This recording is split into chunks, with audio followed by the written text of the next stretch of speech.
अब्दुल्ला साहब को ये कहना चाहता हूं, किसानों के बारे में सोचिए। जो हमारे जिम्मेदार किसान हैं उनके बारे में सोचिए भाई। हरी सब्जी हर चीज हम सुबह मंडी में ढूंढते हैं, तो जब किसानों को कोई लाभ और फायदा नहीं होगा तो किसान तो फेल हो जाएंगे। कि 7,000 नौकरी होती क्या है, आप मुझे बताइए। जम्मू कश्मीर में 1 लाख नौकरी नौजवानों को, बच्चों को देनी चाहिए। हमारे बच्चे जो हैं वो रोजगार कर सकें, बेशक छोटी पेमेंट की हो, जैसे 20,000 रुपया महीने का हो या 25,000 रुपया महीने का हो, बच्चों को रोजगार देना चाहिए। किसानों को भी कोई लाभ फायदा होना चाहिए। जो किसान एक सब्जी लगाता है या अन्न पैदा करता है वो पूरे भारत में जाता है, पूरा भारत खाता है, तो किसानों के बारे में भी तो सोचना चाहिए।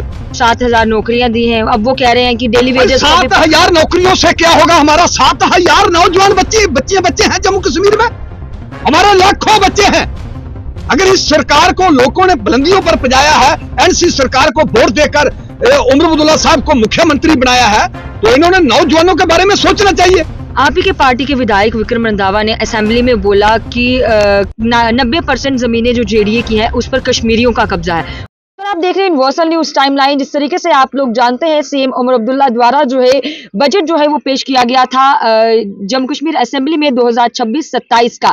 ये बजट जो है आम जनता की राय से चले तो आम जनता का ये कहना है कि इस बजट में जो है हम लोगों के लिए कोई भी फायदेमंद चीज जो है वो नहीं है। जितनी भी स्कीम्स है वो सारी स्कीम्स जो है वो सेंटर की है, स्टेट की एक भी स्कीम जो है वो नहीं है। इसी सिलसिले में हमारे साथ बातचीत करने के लिए वरिष्ठ नेता है भाजपा के चंचल सिंह जी। चंचल सिंह जी, कैसे देखते हैं जो बजट जो है असेंबली में पेश किया गया है, आप उस बजट को लेकर क्या कहेंगे?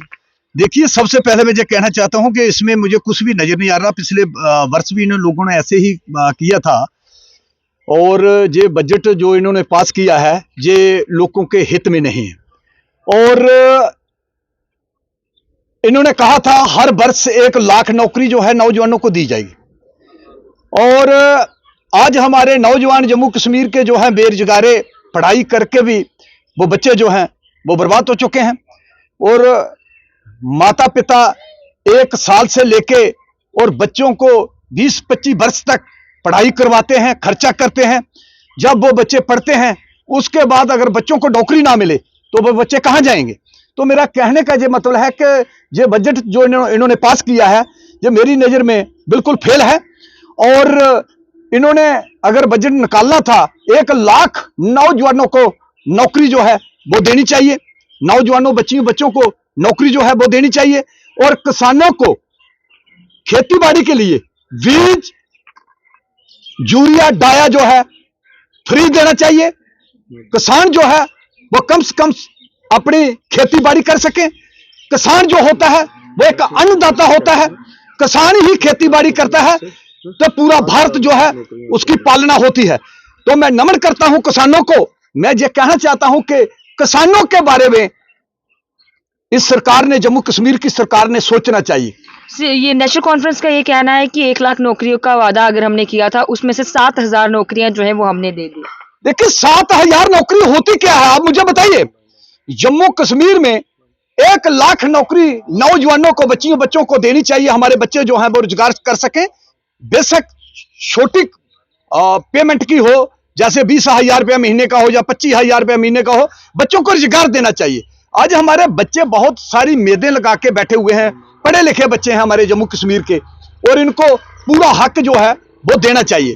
और दूसरी बात मैं ये कहना चाहता हूं कि इन्होंने कहा था हम सिलेंडर जो है वो सिलेंडर जो है 12 सिलेंडर 1 वर्ष के इन लोगों को दिए जाएंगे। वो कोई सिलेंडर नहीं दिया गया, कोई गरीबों को पूरे तरीके का राशन नहीं दिया गया, किसानों के लिए कुछ भी इस पार्टी ने नहीं सोचा। मैं ये कहना चाहता हूं किसानों को बीज और यूरिया, डाया जो है खेती बाड़ी के लिए फ्री देना चाहिए। कम से कम जो किसान जो हैं वो अपनी खेती बाड़ी कर सकें और अपने परिवार की पालना कर सकें। बहुत सारा किसान जो हमारा जम्मू कश्मीर में है, बहुत सारे किसान हैं, वो किसानों को भी कोई लाभ फायदा होना चाहिए। जो किसान एक सब्जी लगाता है या अन्न पैदा करता है वो पूरे भारत में जाता है, पूरा भारत खाता है, तो किसानों के बारे में भी तो सोचना चाहिए। किसानों को भी तो पूरा हक देना चाहिए। अगर किसानों की कमाई हुई चीज को हम खाते हैं तो किसानों को भी तो पूरा हक देना चाहिए। इसलिए मैं एनसी सरकार को, उमर अब्दुल्ला साहब को यह कहना चाहता हूं, किसानों के बारे में सोचिए। जो हमारे जिम्मेदार किसान हैं उनके बारे में सोचिए भाई।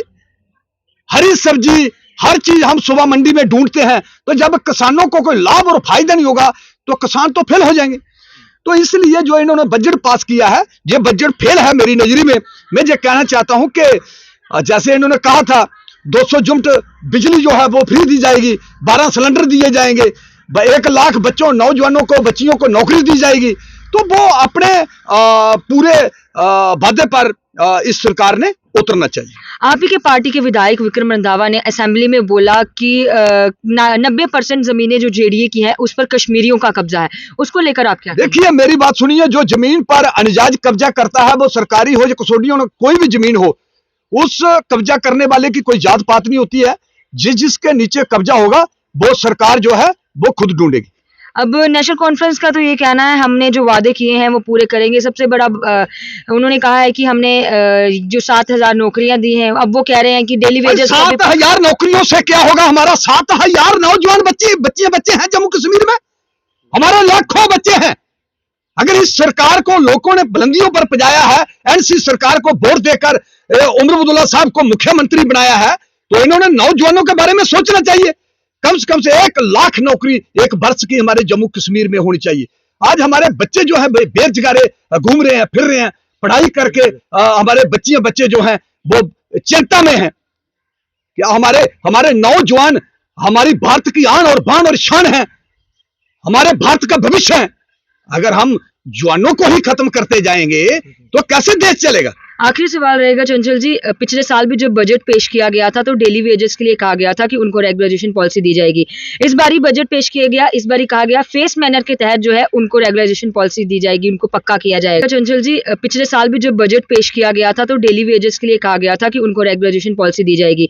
इस बारी बजट पेश किया गया, इस बारी कहा गया फेस मैनर के तहत जो है उनको रेगुलराइजेशन पॉलिसी दी जाएगी, उनको पक्का किया जाएगा। क्या कुछ कहना है? डेली वेजर जो है लोगों को सुबह 7 बजे 6 बजे उठ के जो वो ट्यूबवेल पर जाते हैं, पानी चलाते हैं, लोगों को पानी पिला रहे हैं, बिजली दे रहे हैं। मैं ये कहना चाहता हूं एनसी सरकार को, इन नौजवानों को पक्का करना चाहिए, डेली वालों को पक्का करना चाहिए। आज 20-20, 25-25 वर्ष के जो लोग लगे हुए हैं, इन लोगों के साथ खिलवाड़ नहीं करना चाहिए और इनको पक्का करना चाहिए, उनका हक बनता है। मैंने पिछले दिनों कुछ सुना था, एक हमारे गांव का, उसकी उम्र बेचारे की 60 वर्ष हो गई और 60 वर्ष के बाद वो रिटायर हो गया और उसको बेचारे को 9,000 रुपया वो पे मिलती थी और उस नौकरी से जब रिटायर हुआ, घर वाले ने पूछा क्या हुआ, बोलता भाई मैं रिटायर हो गया हूं।